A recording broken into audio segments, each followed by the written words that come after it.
तो स्टूडेंट्स, अभी तक आप पढ़ रहे थे नोमेनक्लेचर के बारे में, और इसी में अब आगे हमारी नई सीरीज आने वाली है एरोमेटिक नोमेनक्लेचर। एरोमेटिक जो कंपाउंड्स है उनके नोमेनक्लेचर के बारे में, एरोमेटिक कंपाउंड्स का नोमेनक्लेचर जो आयुर्वेदिक नोमेनक्लेचर है वो हम किस तरह से करते हैं, वही चीजें अब हमारे से सीखनी है।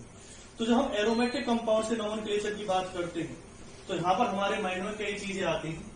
सबसे पहले है मैं आपको कुछ इंपोर्टेंट और जो एरोमेटिक कंपाउंड्स है उनके नोमेनक्लेचर के बारे में बताऊंगा, और फिर किस तरह से हम उनका नोमेनक्लेचर करते हैं, आयुर्वेदिक नेम क्या रहेगा उनका और कॉमन नेम क्या रहेगा, कुछ की मैं आयुर्वेदिक नेम और कॉमन नेम भी आपको बताऊंगा।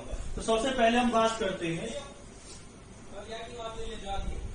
नोमेनक्लेचर के बारे में बात कर रहे हैं। कौन सा नोमेनक्लेचर हमारे सामने? आयुर्वेदिक नोमेनक्लेचर की हम बात कर रहे हैं। आयुर्वेदिक जो नोमेनक्लेचर है उसमें हम किसके बारे में बात कर रहे हैं? उसमें हम बात कर रहे हैं एरोमेटिक कंपाउंड्स के बारे में।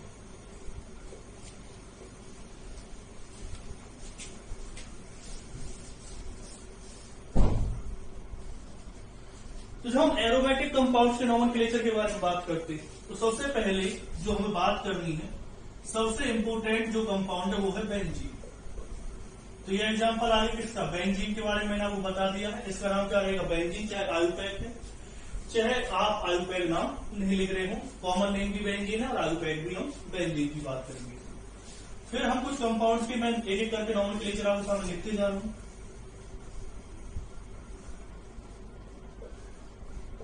इसका नाम नाइट्रोबेंजीन है।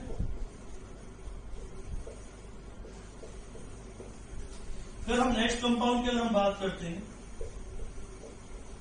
आयोडीन, इसका नाम है आयोडोबेंजीन।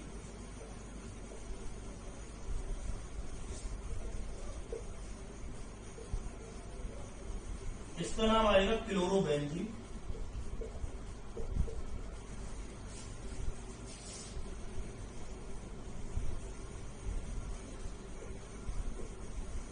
इसका जो कॉमन नेम है, कॉमन नेम है इसका एनिसोल। और लेकिन अगर हम बात करते हैं इसके आयुर्वेदिक नेम की तो आयुर्वेदिक नेम आएगा इसका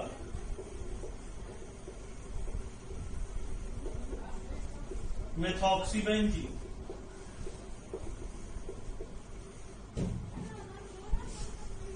फिर अगर हम बात करते हैं OC2H5 ग्रुप की तो इसका नाम क्या रहेगा? कॉमन नेम है इसका, जब हम इसके कॉमन नेम की बात करेंगे तो कॉमन नेम क्या है इसका? फेनिटोल। और आयुर्वेदिक नेम की अगर हम बात करेंगे इसकी तो आयुर्वेदिक नेम आएगा इसका मेथॉक्सीबेंजीन।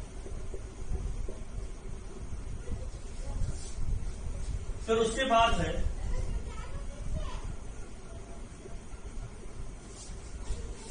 इसका जो कॉमन नेम है वो है टॉलिन। और जब हम इसके आयुर्वेदिक नेम की बात करते हैं तो आयुर्वेदिक नेम आएगा इसका मेथाइलबेंजीन।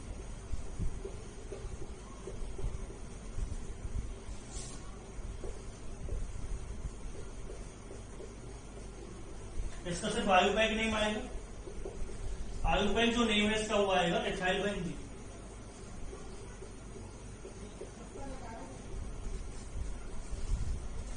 तो स्टूडेंट्स, आपने नाम देख लिए। इसका नाम बेंजीन है, इसका नाइट्रोबेंजीन, इसका आयोडोबेंजीन, इसका क्लोरोबेंजीन, इसका मेथॉक्सीबेंजीन, इसका एथॉक्सीबेंजीन, इसका क्या नाम आएगा? मेथाइलबेंजीन, और इसका आएगा एथाइलबेंजीन।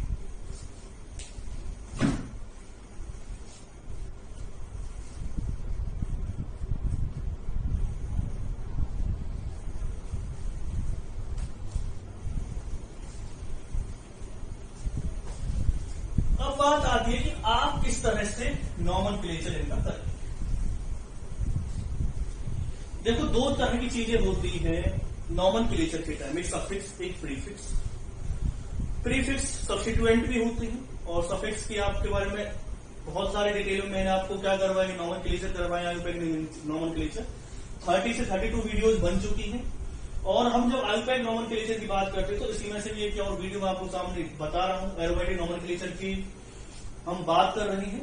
तो इसका नोमेनक्लेचर हम कैसे करेंगे? देखो, जब अभी तक मैंने जितने भी ग्रुप आपको बताए सभी के सभी बेंजीन के सब्स्टिट्यूएंट थे, बेंजीन के ऊपर सब्स्टिट्यूएंट अटैच हो रहे थे वो, तो उनका जो नेम है वो हमेशा बेंजीन से पहले आएगा। जैसे methoxy benzene, ethoxy benzene, methyl benzene, या अगर हम बात करते हैं इथाइल बेंजीन की। और भी अगर हम नॉमेनक्लेचर करते, जैसे कि अब कुछ कंपाउंड्स में ले लेता हूं, जैसे आपसे कहा जाए इस कंपाउंड का नॉमेनक्लेचर करिए।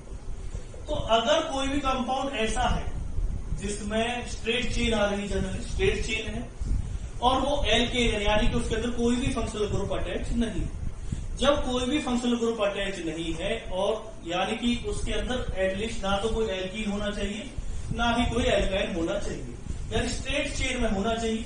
स्ट्रेट चेन में होने के साथ साथ उसकी खासियत क्या होनी चाहिए, उस कंपाउंड के पास आप एक चीज देखेंगे कि वो जो कंपाउंड उसके अंदर ना कोई डबल बॉन्ड होना चाहिए, ना कोई ट्रिपल बॉन्ड, ना कोई फंक्शनल ग्रुप अटैच होना चाहिए। तो वो हमेशा किसकी तरह काम करेगा, ये जो ग्रुप है वो काम करेगा सब्स्टिट्यूएंट की तरह। और जो ये है ये किसकी तरह काम करेगा, ये आप जानते हैं बेंजीन काम करेगी मेन चेन की तरह, या जिसे हम क्या कहते हैं पेरेंट चेन। क्या नाम आएगा इसका, इसका नाम आएगा, या तो आप इसे लिख लो 1 ब्यूटाइल। ब्यूटाइल क्यों लिखा, क्योंकि 4 कार्बन है।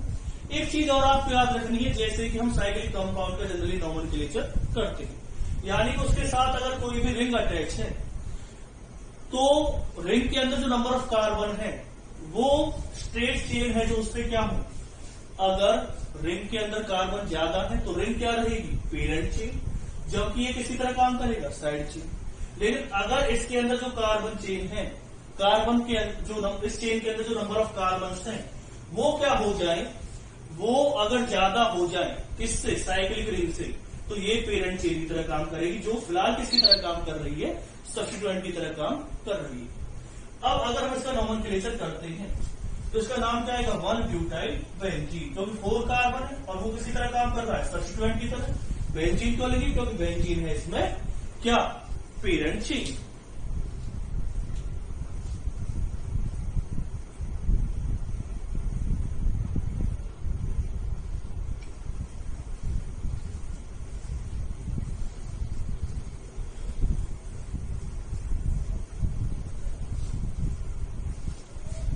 अगर हम आगे जब नॉमेनक्लेचर को प्रोसीड करते हैं तो नॉमेनक्लेचर में जो नेक्स्ट पॉइंट हमारे सामने आता है, इसी में अगर हम आगे बात करते हैं तो एक चीज आपके माइंड में आ गई होगी क्लियर, कि अगर कोई कंपाउंड इस तरह से दे रखा है कि जिस कंपाउंड में सिर्फ स्ट्रेट चेन है, जैसे कि इसके अंदर सिर्फ एक स्ट्रेट चेन है, तो इसका नाम क्या है, इसका नाम आएगा खाली 1 प्रोपाइल बेंजीन लिख लो, या अगर आप प्रोपाइल बेंजीन भी लिख देते हैं तो वो भी क्या रहेगा, सही रहेगा। नेक्स्ट पॉइंट पर अगर हम इसमें आते हैं तो नेक्स्ट पॉइंट क्या कहता है कि अगर कोई कंपाउंड ऐसा है जैसे कि इसके अंदर नंबर ऑफ कार्बन बेशक से कम है, याद रखना मैंने एक चीज बताई थी, नंबर ऑफ कार्बन क्या होनी चाहिए, अगर ज्यादा है स्ट्रेट चेन के अंदर तो वो साइक्लिक चेन से ज्यादा प्रेफरेंस मिलेगी, उसे हम पेरेंट चेन की तरह ट्रीट करेंगे। लेकिन अगर ऐसा कोई कंपाउंड दे रखा है जिसमें बेशक से नंबर ऑफ कार्बन कम है लेकिन कोई डबल बॉन्ड या ट्रिपल बॉन्ड आ रहा है, जैसे कि इसका जो कॉमन नेम है स्टाइरिन, ठीक है, जिसका नाम क्या है, स्टाइरिन है। और अगर हम इसके अल्पाइल नेम की बात करते हैं तो अल्पाइल नेम क्या आएगा, अब हम इसे पेरेंट चेन मानेंगे, इसे क्या मानेंगे, स्ट्रेट चेन। जब बेंजीन को इसको हम क्या मानेंगे, साइड चेन मानेंगे, और इसे क्या मानेंगे, लॉन्गेस्ट चेन। तो जब हम इसे साइड चेन मानते हैं तो उसके लिए लिखते हैं फिनाइल। बेंजीन को अगर साइड चेन की तरह यूज कर रहे हैं तो उसके लिए क्या लिखेंगे, आप फिनाइल यूज करेंगे। क्या नाम आएगा, इसका नंबरिंग होगी यहां से, क्या नाम आ जाएगा, 1 फिनाइल ईथीन, 1 फिनाइल ईथीन। ये स्टाइरिन वही है जो अभी विशाखापट्टनम में एक ट्रेजेडी हुई थी जिसमें गैस निकली थी प्लांट से, तो वो कौन सी गैस निकली थी, जनरली स्टाइरिन गैस उसके अंदर से निकली। तो आप इसमें भी एक क्वेश्चन बन सकता है कि कौन सी गैस उसमें निकली थी, स्टाइरिन गैस निकली, ठीक है। नेक्स्ट पॉइंट पर जब हम इसमें आते हैं और क्वेश्चन हम करते हैं इसके, और वो देखिए नॉमेनक्लेचर किस तरह से करनी है। जैसे कि कुछ कंपाउंड हम ले लेते हैं हम इंपोर्टेड, ये है बेंजल्डिहाइड, इसका जो कॉमन नेम है वो क्या है, बेंजल्डिहाइड, ठीक है। और अगर हम इसके अल्पाइल नेम की बात करते हैं तो अल्पाइल नेम आएगा इसका, आपको पता है बेंजीन अगर किसी भी साइक्लिक रिंग के साथ CH2